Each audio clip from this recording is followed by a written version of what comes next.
యోగ వాసిష్టం కథల్లో నిన్న తెలుసుకున్న చోటు నుంచి మిగతా భాగం గాది కథ ఇవాళ తెలుసుకున్నాం. గాది నిన్న ఆ మనస్సులో చెరువులో ఉండగా అఘమర్షణ సూక్తాన్ని పఠిస్తూ మర్చిపోయిన తర్వాత వచ్చిన సంకల్పంలో రాజు అయినట్టుగా తెలుసుకున్నాం కదా. ఆ రాజుగా అక్కడ అక్కేర దేశాన్ని పరిపాలిస్తున్నాడు. 8 సంవత్సరాలు అని చెప్పుకున్నాం కదా. ప్రజల ఆదరాభిమానాలని పొందాడు. అక్కడి నుంచి మిగతా భాగం వాళ్ళు తెలుసుకోవటం ప్రారంభిస్తున్నాం. ఆ తర్వాత ఏమైందంటే ఒక రోజున మరి అంటే చాలా మంచివాడిగా తయారయ్యాడు. ఆ చండాల లక్షణాలన్నీ వదిలేసి రాజుగా ఎన్నుకోవటం వలన మంచి లక్షణాలన్నీ వచ్చినాయి. ఔదార్యం వచ్చింది. చిత్తంలో ఔదార్యం పెరిగింది. వైరాగ్య గుణాలు పెరిగినాయి. అందుచేత ఏమైనా అలంకారాలైన కృత్రిమ సౌందర్యాన్ని అంతా తీసేశాడు. వాటిని అభినందించలేదు ఇంకా ఆయన. అదే సమయంలో అక్కడికి కారు నలుపువారు మోటువారు అయిన కొందరు చండాలురు వచ్చారు. వసంత కోకిల వలె మధుర స్వరంతో పాడుతూ వీణాతంత్రులను మీటుతూ ఉన్నారు వాళ్ళందరూ. అందులో ముసలితనంతో జీర్ణించిన వాడు ఒకడున్నాడు, ఎర్రని కళ్ళు ఉన్నవాడు. ఆయనే ఆ చండాలురందరికీ నాయకుడు. ఆయన ఈ రాజును చూశాడు. రాజుతో ఇట్లా అన్నాడు, ఓ కటంజా, అంటే చండాలి రూపంలోని గాది పేరు అన్నమాట. అది కటంజా అనమాట. ఇప్పుడు ఆయన పేరు రాజుగా ఉన్న ఈ చండాలుడిది పేరు ఏంటంటే కటంజా.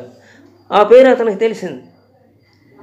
ఇక్కడ రాజు నిన్ను చక్కగా సన్మానిస్తున్నాడా అని అడిగాడు. అసలు ఆయనే రాజు అయితే ఆయన్ని మీ రాజు నిన్ను సన్మానిస్తున్నాడా అని అడిగాడు. నీ సంగీతాన్ని అభినందిస్తున్నాడా అన్నాడు.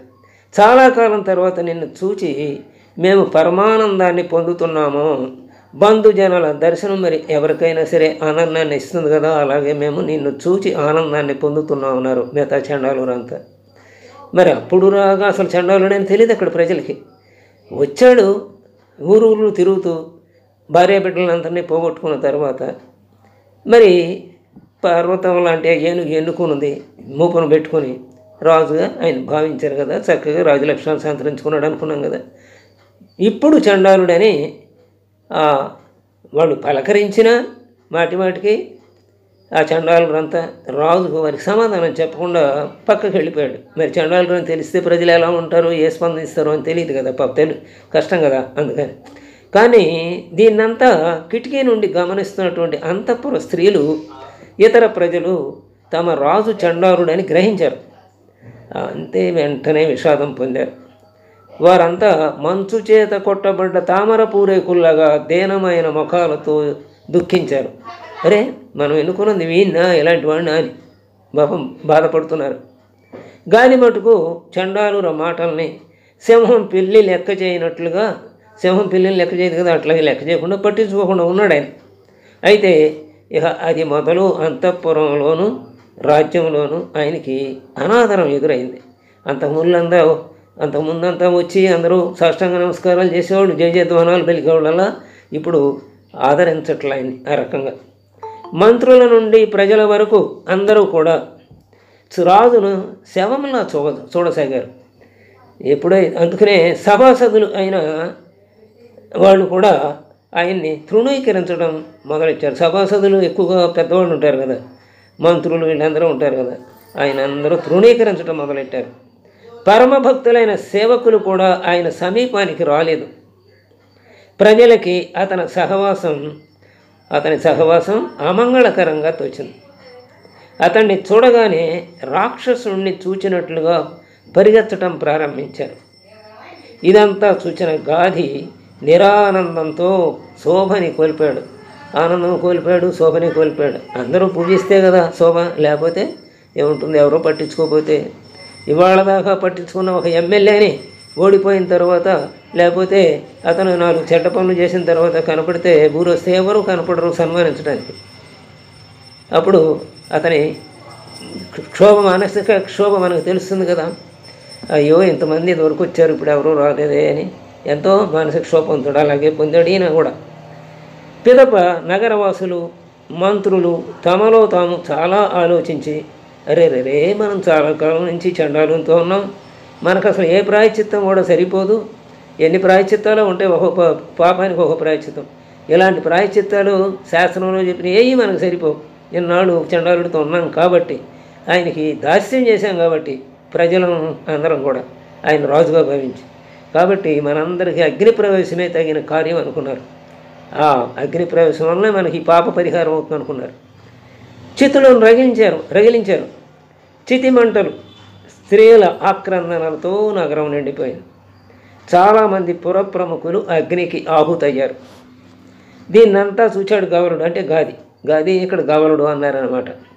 మొదట చండాల ప్రవృత్తి కలవాడైన రాజప్రాప్తి చేత, సజ్జన సాంగత్యం చేత పవిత్రుడు దయాళుడుగా మారినందువల్ల అత్యంత దుఃఖాన్ని పొందాడు. అరే నా వలన ఎంతమంది ఇలా ఆహుతయ్యారు కదా, ఈ నగరంలో అకాల ప్రళయం దాపురించింది కదా, ఇంకా నాకు ఈ జీవితంతో ప్రయోజనం ఏముంది అనుకున్నాడు. ఇంకా నాయన కూడా మరణిస్తే మంచిది అనుకున్నాడు. నాకు మరణమే శ్రేయస్సు అనుకున్నాడు. తాను కూడా అగ్నిలో పడి ప్రాణాలు విడిచాడు. ఇదంతా కూడా ఈ అనుభూతి అంతా మనసులో ఆ సరోవరంలో ఆ అఘమర్షణ సూక్తాన్ని మరచిన సమయంలో వచ్చిన అనుభూతి అన్నమాట. ఇక ఆ తర్వాత గాది చండాల భ్రమణాన్ని వీడాడు.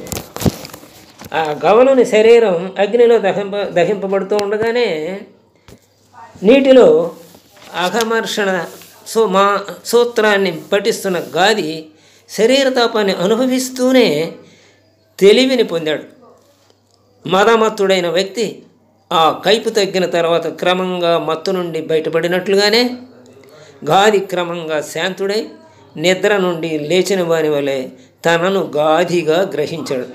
స్వప్నంలో నుంచి మనం మేలుకుంటే ఎలాగో అలా ఆ సమయంలో తాను కూడా గాదిని అని స్పృహ వచ్చింది. వెళ్ళి చండాల భ్రాంతి, రాజభ్రాంతి రెండూ తొలగిపోయాయి. జల మధ్యంలో నుండి ఒడ్డుకు చేరాడు. ఇదంతా ఇక్కడ జాగ్రత్త అవస్థలోనే జరిగింది సుమా, స్వప్నావస్థ కాదు కదా ఆయనకి. నేనెవడిని, ఏం చూశాను, ఇప్పుడు ఏం చూస్తున్నాను అనుకుంటూ ఆశ్చర్యంతో కనుబొమ్మలను విరుచుకుంటూ బాగా ఆలోచించాడు. అలసిపోయి భ్రమను పొందానేమో అనుకున్నాడు. నేను మాతా భార్యల చెంద మృతి చెందాను. మరి ఇదంతా వచ్చింది కదా ఆయనకు అనుభూతి. కాబట్టి తల్లి భార్యల ముందే మృతి చెందాను. వారందరూ ఇప్పుడు ఎక్కడ ఉన్నారు? నా తల్లిదండ్రులు నా చిన్నతనంలోనే చనిపోయారు కదా. వాస్తవంగా నాకు పెళ్ళే కాలేదు కదా. మరి తల్లి భార్య ఎలా కనపడ్డారు? అదంతా నా భ్రమే అయి ఉండాలి అనుకున్నాడు. గాది ఆ వృత్తాంతాన్నంతా చిత్తభ్రమగా నిర్ధారించుకున్నాడు. ఆ ప్రాంతంలోని ఆశ్రమంలోనే కొన్ని దినాలు గడిపాడు. ఒకనాడు ఒక అతిథి అతని దగ్గరికి వచ్చాడు. అతడు చాలా అలసిపోయి ఉండటం వల్ల గాది ఆశ్రమంలో విశ్రాంతి తీసుకున్నాడు. అంటే ఇంకా ఆయన అడవుల్లోనే ఒక ఆశ్రమం ఏర్పరచుకున్నాడు కదా, అక్కడే ఒక అతిథి వచ్చాడు. ఆయన అక్కడ ఉండగానే అతను చాలా అలసిపోయి ఉన్నాడు అతిథి. గాది ఆయనకి పాల పుష్పాదులు సమకూర్చాడు, అతన్ని సంతోషపెట్టాడు.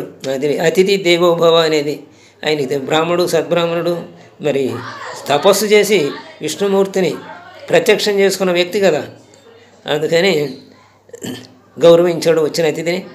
తర్వాత వారి ఇరువురు శాంతంగా తపస్సు మొదలైన విషయాలపైన ముచ్చటించారు. అతిథితో ముచ్చటించాడు ఆయన తపస్సు మొదలైన విషయాలని. గాది అంటున్నాడు ఆ బ్రాహ్మణుడితోటి వచ్చినవాడు, ఏం బాబు ఇంతగా కృషించారేంటి మీరు, ఎందుకు అలసిపోయారు అని అడిగాడు. అప్పుడు గాది భ్రమ నిజమన్నట్లు ఆ అతిథి వలన తెలిసిందనమాట. తన అనుభూతిని అంతా చెప్పాడు అతిథి. నా అలసటకి చిక్కిపోవటానికి కారణం చెబుతాను విను అని మొదలెట్టాడు అతిథి. ఒకచోట కేరం అనే ప్రసిద్ధి చెందిన దేశం ఉంది. ఈయనే కదా కేరానికి రాజు అయ్యాడు ఏనుగు మూపురం మీద కూర్చోబెట్టుకోవటం వలన. నేను అక్కడ ఆ దేశ ప్రజల చేత పూజించబడుతూ ద్రవ్య లోభం చేత 1 మాసం వరకు వసించాను. నేను కూడా బ్రాహ్మడే కదా అనుకున్నాడు. అందరూ పూజిస్తున్నారు కానీ ఆహారం సరిగా అందటం లేదు. ద్రవ్య లోభం అక్కడికి ఉందన్నమాట. అందుకని 1 మాసమే అక్కడ గడపగలిగాడు. అప్పుడు ప్రజల్లో ఒకడు అన్నాడు, ఓ ద్విజ, ఈ దేశాన్ని 8 ఏళ్ల పాటు ఒక చండాలుడు పాలించాడు అని చెప్పాడు ఈ అతిథితోటి. ఆ విషయాన్ని ఇప్పుడు ఇక్కడ చెబుతున్నాడు ఈయన గాదికి. ఆ మాట విని ఇతర గ్రామవాసులను అడిగితే వారంతా కూడా అది నిజమేనని చెప్పారు. ఆ సందర్భంలో దేశంలోని ప్రముఖులు, 100 కొలది బ్రాహ్మణులు, చివరికి ఆ రాజు కూడా అగ్ని ప్రవేశం చేశారని చెప్పాడు ఈ అతిథి గాదికి.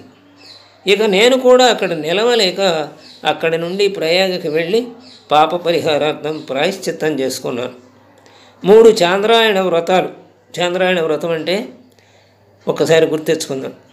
చంద్రుడు పౌర్ణమి నుంచి అమావాస్య వరకు రోజు ఒక తిథి చొప్పున, అంటే ఒక్కొక్క కళ తగ్గించుకుంటూ వస్తాడు కదా. అలాగే పౌర్ణమి రోజున మొదలెట్టారనుకోండి, ఆ పౌర్ణమి రోజున పూర్తిగా భోజనం చేస్తారు. ఆ తర్వాత ఒకరోజు ఒక తిథి అంటే ఒక కళ తగ్గుతుంది కదా ఆయనకి, అందుకని రోజు తినే అన్నంలోని 16 భాగాలు చేసి అందులో ఒక భాగాన్ని తగ్గించేస్తారు. 15 భాగాలు చేసి ఒక భాగాన్ని తగ్గిస్తారు. అంటే కొంత తగ్గిస్తారు తినటం. రెండో రోజు ఇంకో కొద్దిగా తగ్గిస్తారు, రెండో భాగం అంటే 2 ముద్దలు. మూడో రోజున 3 ముద్దలు. అంటే అమావాస్య వచ్చేటప్పటికి ముద్దలు ఒక్కొక్కటి తగ్గుకుంటూ ఆఖరికి బహుళ పాడ్యమి రోజున ఏం చేస్తారు, శుద్ధ చతుర్దశి, అమావాస్య ముందు రోజు శుద్ధ చతుర్దశి అంటాం కదా, బహుళ చతుర్దశి అంటాం. అది ఆ రోజున ఒక్క ముద్దే తింటారు. ఆ తర్వాత అమావాస్య రోజున పూర్తిగా ఆగిపోతారు. మళ్ళీ అమావాస్య తర్వాత తిథి పెరుగుతూ వస్తుంది కదా, పాడ్యమి విధియ తదియ. తర్వాత పాడ్యమి రోజున 1 ముద్ద, విధియ రోజున 2 ముద్దలు, తదియ రోజున 3 ముద్దలు, చవితి రోజున 4 ముద్దలు, అలా పెంచుకుంటూ పౌర్ణమి వచ్చేటప్పటికి మళ్ళీ పూర్తిగా ఆ రోజున భోజనం చేస్తారు. ఇది చాంద్రాయణ వ్రతంలో ఒక నిబంధన ఆహార విషయంలో. ఇది చాంద్రాయణ. ఇలా 3 నెలలు చేశాడు ఆయన. 3వ దాని పారణ అంటే ఉపవాసం ముగించే చూపుడు మీకోసం ఇప్పుడు వచ్చాను, అందువల్ల నేను శ్రమని చెంది ఉన్నాను అని. 3వ చాంద్రాయణ వ్రతం చివరి సమయంలో మీ దగ్గరికి వచ్చాను, అందుకని అలసిపోయి ఉన్నాను అని చెప్పాడు ఆ అతిథి. ఈ విషయం అంతా కూడా వశిష్ఠుడు రాముల వారికి చెప్తున్నాడు ఈ గాది కథని. ఈ పలుకులు విన్న ఓ రామ, ఈ పలుకులన్నీ విన్న గాది ఆశ్చర్యానికి అంతు లేకుండా పోయింది. అరే, తనకు జరిగినదే అక్కడ అని చెప్తున్నాడు కదా. ఆ విషయంలో బ్రాహ్మణుడు మరి అది నిర్ధారణ చేసుకోవడానికి పలు విధాలుగా ప్రశ్నించాడు. అదే సమాధానం మళ్ళీ పొందాడు. ఆ రాత్రంతా ఇక ఆలోచనతో గలిపాడు గాది. నేను భ్రాంతి దశలో చూచిన దాన్నే అతిథి సత్యంగా చెప్పాడు. అంటే నిజంగా జరిగినట్లుగా భౌతికంగా అక్కడ చూశాడు, చెప్పాడు కదా. ఇది కూడా మాయేనా? నేను ఎలా మాయలో ఉన్నానో అలాగే ఇది కూడా ఒక మాయేనా? నేను చూచిన నా మరణం భ్రాంతి అనటంలో సందేహం లేదు, ఎందుకంటే అదంతా చెరువులో ఉండగానే జరిగింది కాబట్టి అది నాకు భ్రాంతి అని అర్థమవుతోంది. కానీ ఈ అతిథి మాటలు మాయ ఎలా అవుతాయి? ఈ విషయాన్ని కూడా శోధించాలి అనుకున్నాడు. నిజమా అబద్ధమా అని చెప్పింది. ఈ విధంగా యోచించిన తర్వాత గాది ఆ మర్నాడే భూతమండలం అనే చండాల గ్రామానికి బయలుదేరాడు. భ్రమలో తోచిన గ్రామాన్నే ఊహిస్తూ దాన్నే వెతుకుతూ దాన్నే పొందాడు. మరి ఆయన చిన్నప్పుడు ఒక చండాలి గర్భంలో ప్రవేశించి అక్కడ బతికాడు కదా కొన్నాడు, పుట్టి యవనవంతుడు అయ్యాడు కదా, చండాల లక్షణాలన్నీ ఏర్పరుచుకుని లక్షలాది మృగాలను చంపాడు కదా. అందుకని ఆ నివసించే ప్రాంతానికి వచ్చాడు. అక్కడ తాను ఆ చెరువులో ఉండగా పొందిన అనుభూతికి సంబంధించిన ఆ గ్రామం అట్లాగే ఆ నివసించిన ఇంటిని చాలాసేపు పరికించాడు. మరింత ఆశ్చర్యం వేసింది. అంటే అక్కడ ఎన్ని ఆ మనసులో చూసినవన్నీ కూడా ఇక్కడ ఉన్నాయి నిజంగా. దగ్గరలోని గ్రామాన్ని చేరుకున్నాడు. అక్కడ ఒక సాధువుని ప్రశ్నించాడు. సాధు, ఈ గ్రామ ప్రాంతంలో ఒక చండాలుడు ఉండేవాడు, అతని సంగతి మీకు గుర్తున్నదా అని అడిగాడు. ఆ సాధువు కూడా గాది భ్రమ వృత్తాంతాన్ని అంతా నిజమన్నట్లుగానే చెప్పాడు. ఆ తరువాత గాది అక్కడ నుండి కీరదేశానికి చేరుకున్నాడు. మరి చండాలునిగా తను పొందిన అనుభూతికి సంబంధించిన గ్రామము, అక్కడ చండాలుడిగా తను బ్రతికిందంతా నిజమని అర్థమైంది. వాస్తవంగా భౌతికంగా నిజమేనని అర్థమైంది. మరి రాజుగా ఆయన కొన్నాళ్ళు పరిపాలించాడు కదా, అది ఎంత నిజమో అని తెలుసుకుందానికి అక్కడికి వెళ్ళాడు, ఆ కీరదేశానికి. అక్కడ కూడా తాను భ్రమకాలంలో చూసిన పెక్కు స్థానాలని, వస్తువుల్ని చూచి ఆశ్చర్యంతో అక్కడ ఉన్నవాళ్ళని ఇలా ప్రశ్నించాడు. ఇక్కడ చండాల రాజు ఉండిన విషయం మీకు గుర్తుందా అని అడిగాడు. ఉంటే మాకు చెప్పండి అని అడిగాడు. అప్పుడు ఆ నగరవాసులు, ఓ బ్రాహ్మణుడా, ఇక్కడ చండాలుడు ఒకడు 8 ఏళ్ళు పాలించాడు. పుట్టువేనుగు వల్ల అతనికి రాజ్యం లభించింది. తర్వాత అతడు చండాలునుడు అని అందరికీ తెలియగానే నిప్పుల్లో పడి మరణించారు. ఈ విషయం జరిగి ఇప్పటికీ 12 అయింది ఈ విషయం జరిగి అని చెప్పారు వాళ్ళు. భౌతికంగా ఈ విషయం 12 ఏళ్ళ కిందట జరిగిందన్నమాట. అది నిజమే. అదే ఈయన అనుభూతిలోకి వచ్చింది. అప్పుడు గాది అలా అనుకున్నాడు అనమాట. ఇదంతా విన్న తర్వాత, ఆహా, నేను భ్రమలో చూచిన విషయాలన్నీ నిజమైనాయి, అవి జాగ్రత్తలో కూడా కనిపిస్తూ ఉన్నాయే. అంటే ఇదంతా అసత్యమే అనటంలో సందేహం లేదు. కానీ ఈ మాయ అసలు ఎక్కడి నుంచి వచ్చిందన్నది తెలియడం లేదు. ఆశ్చర్యంగా ఉంది నాకు అనుకున్నాడు. పక్షి వలలోలాగా మనోమోహంలో పడిపోయాను. పక్షి వలలో పడితే ఏమీ చేయలేదు, అది గిజగిజ కొట్టుకోవడం తప్పితే ఏమీ లేదు, ఆహుతైపోవడం తప్పితే. అలాగే మనోమోహం, నా మనస్సు నన్ను మోహంలో పడేసిందన్నమాట అనుకున్నాడు. ఎంత కష్టం! నేను మాయని చూడాలనుకున్నాను, చక్రధరుడైన విష్ణువు ఆ మహామాయని చూపించాడు నాకు. ఇక ఈ మాయ యొక్క స్వరూపాన్ని తెలుసుకోవడానికి ప్రయత్నిస్తాను అనుకున్నాడు. ఆ మాయని తెలుసుకోవడానికి ప్రయత్నించడం భాగంలో గాదికి విష్ణు యొక్క బోధం ఏం చేస్తున్నాడో తెలుసుకుందాం.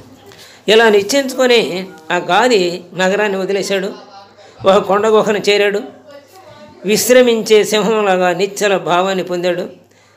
ఈ సాధారణంగా వర్షాకాలంలో గుహల్లోకి వెళ్ళి సింహాలు విశ్రాంతి తీసుకుంటాయి అన్నమాట. అలాగే విశ్రమించే సింహంలాగా నిశ్చల భావాన్ని పొందాడు.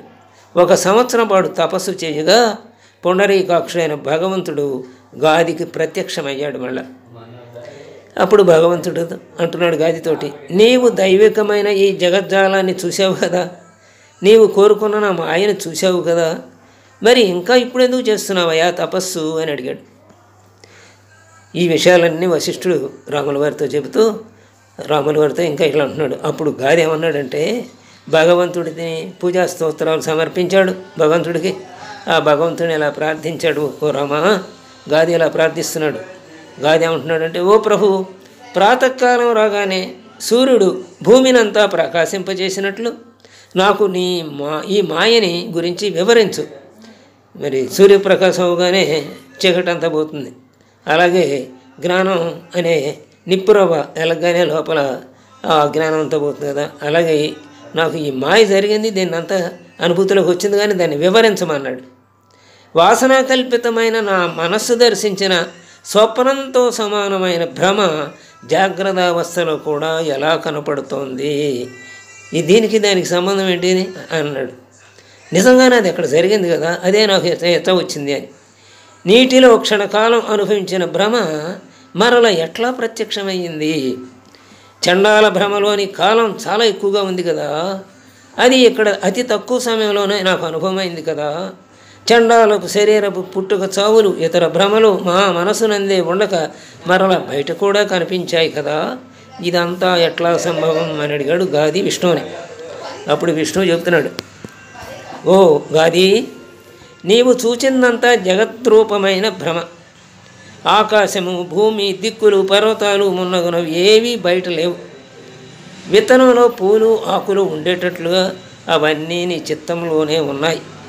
విత్తనం మొలకెత్తినప్పుడు ఆకులు, కొమ్మలు మొదలైనవన్నీ తమ రూపాన్ని కనపరిచినట్లుగా భూమి మొదలైన పదార్థాలన్నీ కూడా నీ చిత్తము నుండే బయటికి వచ్చి ప్రకాశిస్తున్నాయి. అంతే, ఇదంతా కూడా ఆ పరమాత్మ యొక్క మాయ అనే ప్రకృతి నుంచి ఉద్భవించింది. భూమిలో విత్తనం నాటితే, అంటే నాటడం అంటే సంకల్పం అన్నమాట. ఎందుకు, అది విస్తరించి దాని నుంచి ఫలాలు పొందాలని ఎప్పుడైతే మనం అనుకుంటామో అప్పుడు విత్తనాన్ని నాటుతాం. ఆ విత్తనం దానికి కావాల్సినవన్నీ చేస్తాం, అంటే చర్యలు, అది పెరగటానికి ఫలం రావడానికి కావాల్సిన చర్యలన్నీ. అవసరమైతే మందులు వేస్తాం, దున్నుతాం, కలుపులు తీసేస్తాం, ఇవి చేస్తాం. ఆ పరమాత్మ కూడా తాను ఈ సృష్టి అనే ఫలాన్ని చూసి ఆనందించాలనుకుని తన మాయని సృష్టించి ఆ మాయలో ఇదంతా జరుగుతుంటే చూచి ఆనందిస్తాడు ఆయన కూడా. దానికి కావాల్సినటువంటి చర్యలన్నీ మనం చెట్టుకి పాదు చేసి నీళ్లు పోసి ఎలా చేస్తామో ఆయన కూడా ఇది విస్తరించడానికి అన్ని మాయలు మనలో కల్పిస్తాడు ఈ సృష్టిలోనే.